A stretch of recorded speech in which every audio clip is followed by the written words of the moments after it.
It's February 2026, and Fallout 4 is still broken, especially on PlayStation. Not unstable, not a little buggy. It's just flat out broken. And for a growing number of players, the Fallout 4 DLC they paid for with money still does not work. This is no longer a question of patience, troubleshooting, or waiting for the next hotfix. Bethesda has had time. The reports are still coming in.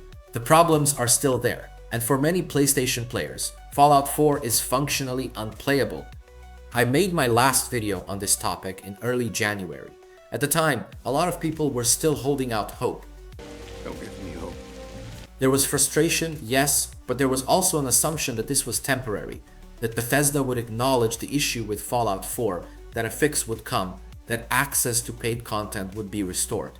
Now it's early February 2026, and the situation has not meaningfully changed. In some cases, it's gotten worse. The same reports are repeating, the same symptoms keep showing up, and the silence from Bethesda is becoming part of the problem. Let's be very clear about what is still happening. PlayStation players are reporting DLC that is marked as owned in the PlayStation Store but missing inside Fallout 4. Season Pass content that no longer registers. Saves that refuse to load because the game suddenly believes required DLC areas no longer exist. Characters that are permanently trapped because they were standing in Far Harbor or Nuka World when the game stopped recognizing those expansions. Creation Club menus that crash, fail to load, or never authenticate. New games that refuse to start because the entitlement checks fail at launch. This is still being reported on PS4 and PS5. It's still happening to disc owners and digital owners. It's still affecting Game of the Year editions and Season Pass buyers. And in many cases, this is happening to players who have never installed a single mod. What's especially concerning is how inconsistent the failure is. Two players can own the same edition on the same console model with the same DLC and get completely different results. One loads in fine, the other loses access to half the game. That randomness is part of what makes this so damaging. Players can't predict it, they can't prevent it, and they can't protect themselves from it. When a system behaves this way, players quickly lose trust, and with very good reason. And recently, I've noticed a mod excuse keeps being thrown around. It always does with Bethesda games, but it doesn't apply here. When a vanilla installation of Fallout 4 with official paid DLC stops recognizing content after a mandatory update, that is not a mod problem. That is not user error. That is not Bethesda jank. That is a systemic failure in how the game validates ownership on PlayStation. A month ago, a lot of comments still sounded like bug reports.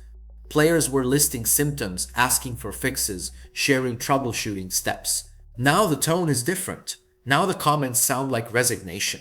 People aren't saying, "I hope this gets fixed" anymore. They're saying, "I uninstalled." They're saying, "I lost everything and I'm done." They're saying, "I'm never touching this game again." That shift matters, because once players reach that point, you don't get them back with a patch.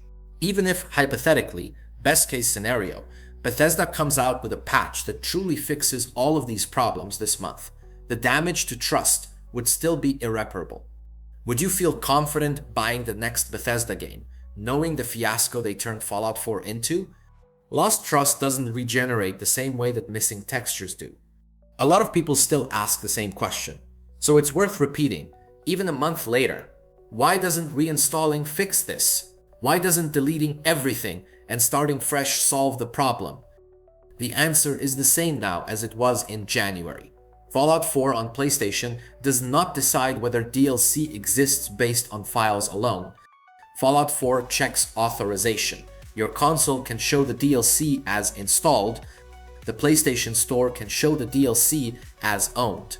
The license can technically still exist on your account, and Fallout 4 can still refuse to acknowledge it. When that happens, reinstalling does nothing, because the problem isn't missing data. The problem is a broken entitlement handshake between the game and the platform. And this is where frustration turns into something deeper. Players did everything they were told to do. They restored licenses, they reinstalled, they rebuilt databases, they followed every support script step by step. When all of that fails, the message becomes very clear.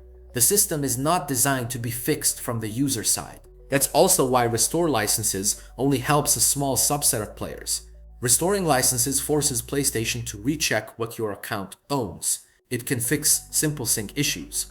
It can resolve basic mismatches. What it does not do is force Fallout 4 to re-accept those licenses internally. It does not rewrite Bethesda's entitlement flags. It does not repair saves that depend on DLC areas the game no longer recognizes. That's why so many players report the same result.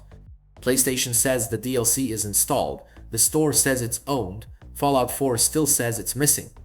At that point, the player has no control left. This is also why PlayStation players are uniquely stuck compared to PC players. On PC, players have options. They can roll back versions. They can disable updates. They can patch entitlement checks. They can use community fixes. Some players have moved their Fallout 4 installs to GOG specifically because it allows them to keep a stable version forever. On PlayStation, none of that exists. Updates are mandatory. Rollbacks are forbidden. Legacy builds are not accessible. If Bethesda pushes an update that breaks Fallout 4 on PlayStation, players are forced forward with no exit. There is no opt-out and no safety net. The Creation Club integration is still one of the most important pieces of this puzzle, and it's still unresolved. Creation Club content is not treated like traditional DLC. It is licensed differently. It is validated dynamically. It is now woven directly into Fallout 4's core entitlement logic. When Bethesda pushed the anniversary update, Creation Club wasn't just added on top of the existing system. It was integrated into the foundation. That means when Creation Club entitlements fail to sync correctly, they can interfere with how Fallout 4 validates paid DLC. That's why players report bizarre situations where one creation works, another doesn't. DLC is installed but not triggering, or saves break even without mods. Fallout 4 is checking too many systems at once. When one check fails, everything downstream collapses. This is the part that should make everyone uncomfortable.